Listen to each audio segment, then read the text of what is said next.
अभी जो आपके सामने मॉडल दिख रहा है वो एलएस का GMP 60 TDA करके मॉडल है, जिसमें आपको प्रोटेक्शन में over current, under current, lock rotor, phase loss और आपका ओवर रनिंग टाइम, ये सारे प्रोटेक्शन आपको मिल जाएंगे।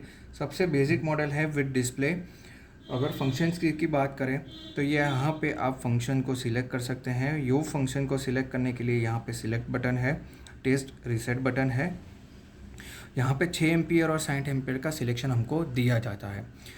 ये दोनों मतलब कि ये सिंगल रिले आप 0.5 टू 60 एम्पियर तक इसको यूज़ कर सकते हैं। मान लीजिए कि अगर आपका करंट 0.5 टू 6 एम्पियर के बीच में रेंज कर रहा है तो आप ये डिप स्विच को 6 एम्पियर पे सेट करिए। अगर आपका करंट 5 टू 60 एम्पियर के बीच में रेंज कर रहा है तो आप इस डिप स्विच को 60 एम्पियर पे सेट करिए। ये दो आपको ऑक्सिलरी सप्लाईज हैं, ये NC कॉन्टैक्ट है और ये आपके NO कॉन्टैक्ट है। आइए जानते हैं इसकी सेटिंग की प्रोसीजर। सबसे पहले हमको टेस्ट और फंक्शन दोनों बटन एक साथ प्रेस करने हैं। ये प्रेस करने के बाद यहाँ पे अभी हमारा डीप स्विच 6 एम्पियर पे है, जो कि हम इसको 6 एम्पियर पे सेट करेंगे। ऑपरेटिंग टाइम मतलब कि कितनी देर में आपको रिले में ट्रिपिंग कमांड चाहिए वो आप सेट कर सकते हैं 1 to 30 सेकेंड। डिले टाइम मतलब कि आपको कितनी देर बाद सारे प्रोटेक्शन लाइन में चाहिए वो आप 1 से 60 सेकेंड तक सेट कर सकते हैं। ये आपका रेटेड करंट है। जैसे कि मैंने बताया 2 रेंज है।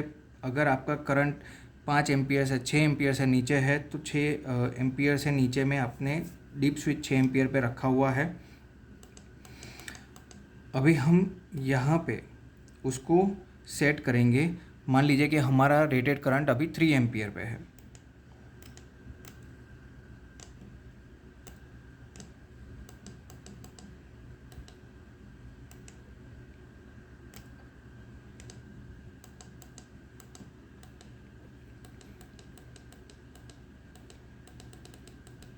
थ्री एम्पियर हमने सेट किया।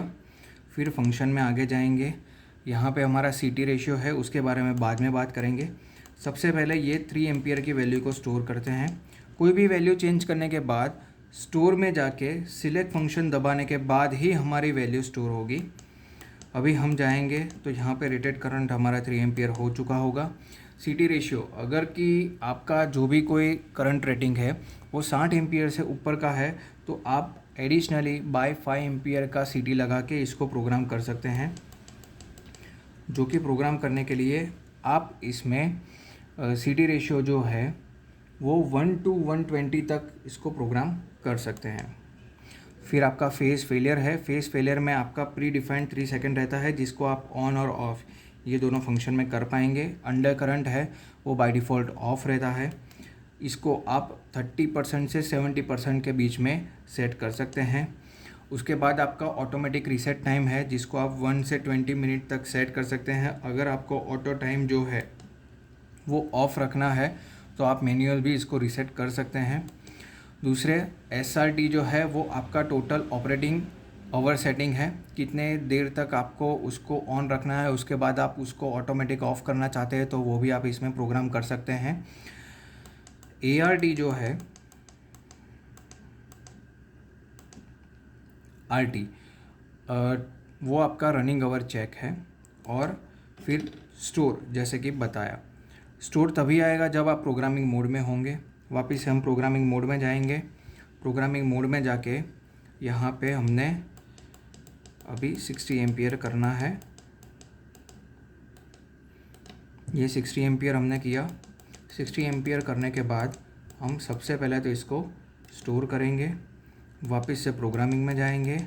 अभी जो हमारा ये 30 एम्पियर है उसको हम 27 पे सेट करेंगे। प्रोग्रामिंग में जाएंगे, रेटेड करंट,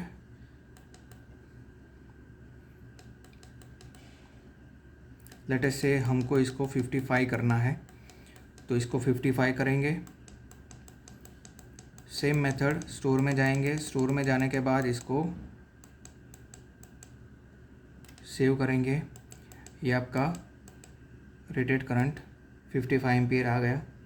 डिप स्विच को 6 एम्पियर से निकाल के 60 एम्पियर में सेट करेंगे।